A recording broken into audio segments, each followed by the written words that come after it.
People had no information about what Scotland would do, what Northern Ireland would do, what would happen to our standard of living. I was just reading the paper coming over here.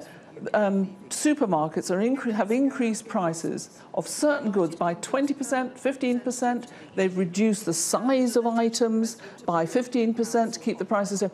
Our standard of living is already dropping. Yeah, but many of the other economic predictions haven't come true. What about the Remain campaign itself? You voted to Remain. I did. Where did it go wrong then?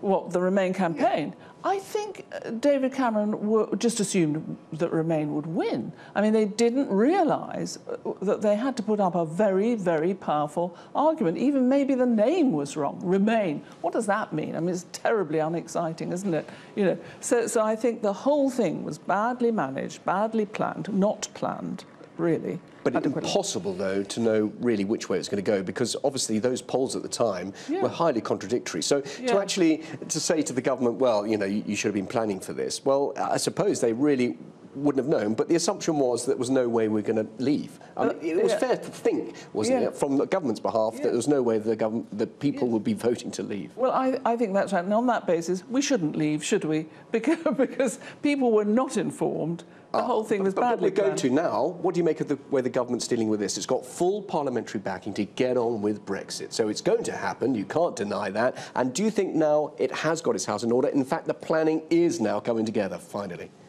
I think they are beginning to realise the enormity of the calamity that they're creating for this country. I do believe they're now beginning to understand that. But, of course, they're now committed to trying to have a deal. We will not have a deal, in my view. Party group of MPs has suggested Russian hackers could have played a role in the Brexit result, but haven't provided any proof.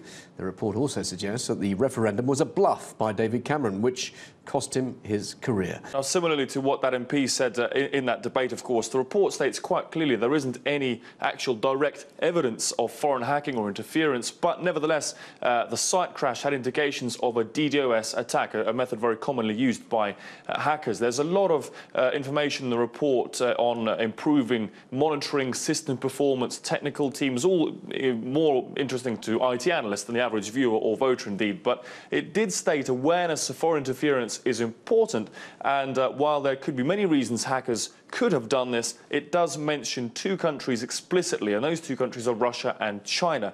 Now, the committee warns of countries exploiting individuals to interfere in elections and referendums, and also express their very deep concern about this, recommending increased protections from a whole variety of security agencies to counter this threat specifically. So it seems that even in the absence of any real concrete evidence, at least given in public, the perceived risk of Russian interference by the UK government does remain and will remain for the foreseeable future.